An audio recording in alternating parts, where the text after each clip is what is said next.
Hey there, it's Katie Jarvis with Managing the Mess. If we haven't met before, I'm a K-6 elementary art teacher, and I teach right here at a Title I school just outside of Washington, D.C. This video is going to have a slightly different format, and then it's just going to be kind of a chatty video. Got a lot of questions from over on Instagram. A lot of common themes were coming up, so today I'm going to take the time to answer some of those. In the background here, there are a bunch of little turkeys that we have been working on. We had a short day for the end of the quarter on Halloween, and not everyone in my school, of course, celebrates Halloween, so we kind of skipped holidays and started making things for Thanksgiving. Somehow that ended up with me finishing them up today on the work day, but we used those color diffusing circles, and then our cafeteria has like wooden forks and spoons, so they use that for the body of the turkey. We're gonna put those out when our school has the family luncheon. First question that came up quite a bit was just kind of some updates about how many students do I teach and how many classes, how much time in between. That's always really helpful to know when you have somebody that's giving out advice, especially on classroom management, to think like, could this really work for me? And so I'm going to answer some of those questions first. Number of students. I think that I probably teach, I know the exact number, but probably around 580 students. This year, I am the only art teacher in my building. I teach 27 classes. They are all first grade through sixth grade, an hour long, once a week. I don't teach all of those classes. 3 of them, I teach the first 30 minutes, and then another teacher supports and helps me to finish up that class. So I have a little bit of additional planning time. Kindergarten classes are 40 minutes this year. And I don't usually have any time in between classes. So when you're seeing how I set things up and that kind of advice, I'm basing it off of 0 minutes. I think at most, there's never more than 3 classes back to back, but they're all different grade levels. How it works this year is the younger kids actually come in the morning, which is totally new for me. And then the older kids end the day. So that can sometimes be a little bit challenging with behavior. I think the older kids tend to behave better in the morning when they're a little bit sleepy. But it's really nice having those big kids in the afternoon. They've been able to help put chairs up, sharpen pencils, kind of help me reset the art room for the next day, which I have totally appreciated. I frequently get a lot of questions about my favorite part of my art room, which is the natural light. This whole wall of my art room, if you haven't caught on, is windows. This giant one here is actually a window that is a door. So it will fold closed like an accordion fold and push open. So this is completely open to our outside courtyard area. And then we have windows on either side. There is no blinds or any way to block light from this door. So some people had asked before, like, what is this curtain and clay projects? If you've been following along over on Instagram or on YouTube Shorts, I've been posting a lot of information about classroom behavior tips. It's just starting to be the second quarter for me and for many teachers, so those behaviors are popping up, and some of those may be helpful for you. One of the questions that I got was about my happy and sad board. I do have a full video that breaks this down, so if it's a topic you want to know more about how I utilize this in my art room, I'll be sure to link that video in the comments down below. This is for the whole class behavior. So we're marking whether the whole class does something that you're very pleased with, or we didn't quite get something right, we need to try again. But it is for the entire class. So someone asked, like, what if like 2 or 3 people are making it so these points will go down? I try to see and use this for just the whole group.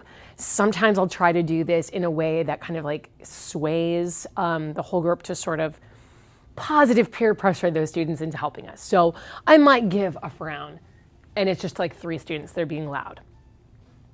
See if that helps.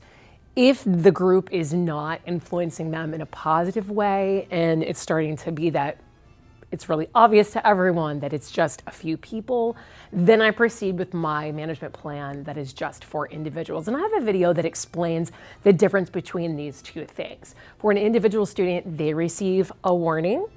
On the second warning, I give that information to their classroom teacher, and I also document that in my behavior log.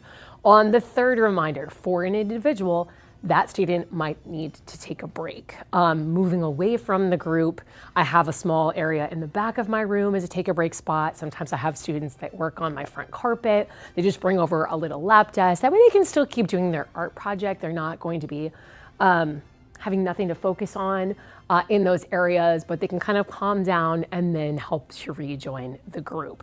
I also at times have had to use like a buddy teacher. So a student will leave and go hang out with another teacher for a few minutes and work on their project and then come back when they're ready. I got a number of questions along the same theme of what do you do if there's a student that doesn't like you? Or, and maybe, a student that is disruptive, shouting out things like, I hate this class. Why do we have to do this? This is stupid. And this is a great question because if this hasn't happened to you, it definitely will. One thing that I would really keep in mind with the students that seem to not like you, because it's surprising, is they actually care, some of them very deeply, that you like them. So I would always, no matter how they're treating you, be professional, be helpful, give them a smile, give them grace, and try your best to work with them. If they're being disruptive to the whole group, I try to kind of just stop everybody and not really calling them out, but just kind of remind everyone, this might not be your favorite special, but some kids in this class right now, this is their favorite special. So no one is allowed to ruin that time for them. It's my favorite special. So make a big deal out of that.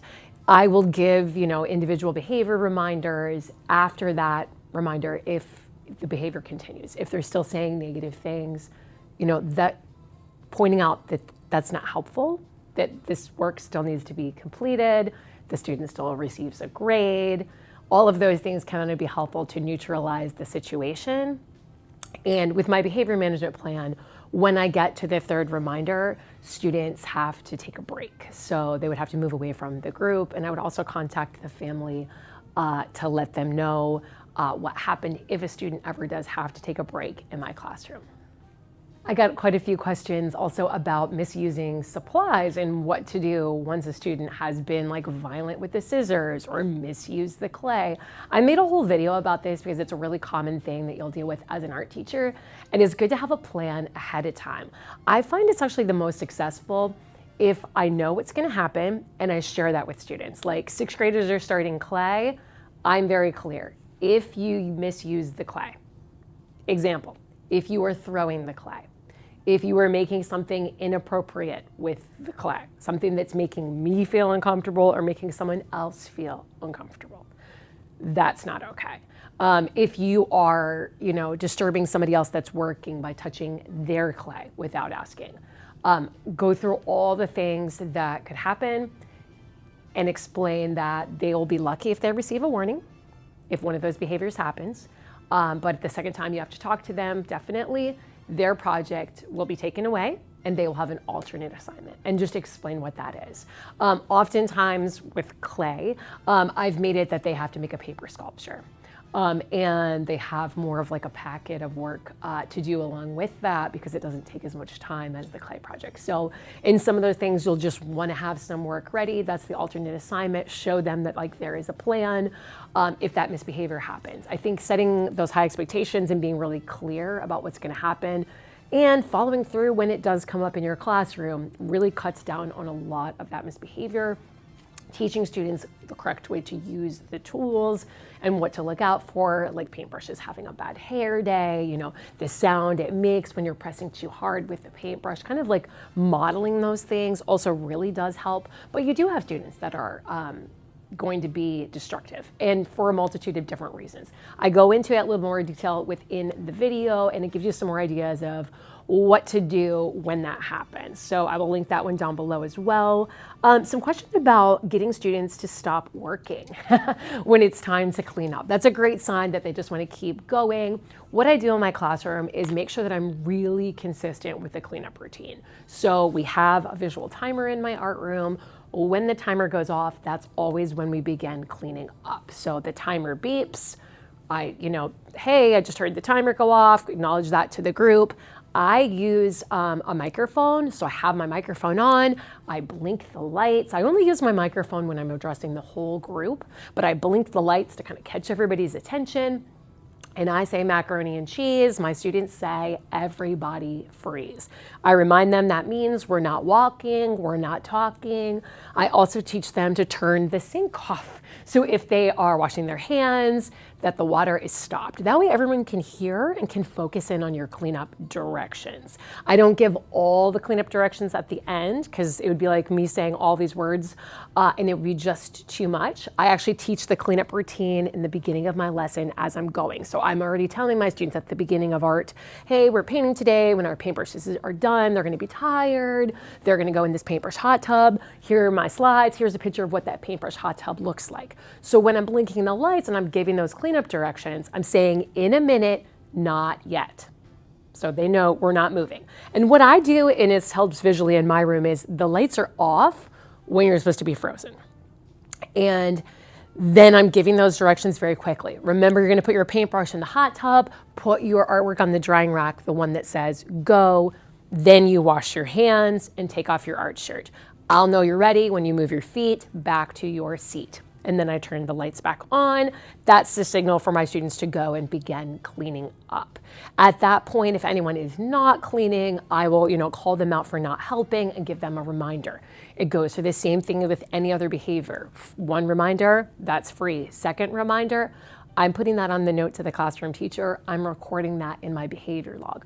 Third reminder, you have to sit out from the cleanup. All the other students have to work on cleaning up your items, and we're sharing that information with your family because cleaning up is one of my classroom rules that everybody has to clean up after themselves. We're a community, we're all gonna work on cleaning things together, but it's not okay for one student to keep working while everyone else is cleaning up. This can be very hard for some students, so I feel like that visual timer and letting them know, oh, the timer is getting smaller, the timer looks like a piece of cheese, kind of pointing those things out so that they know once the timer goes off, they'll have to be in a point to stop.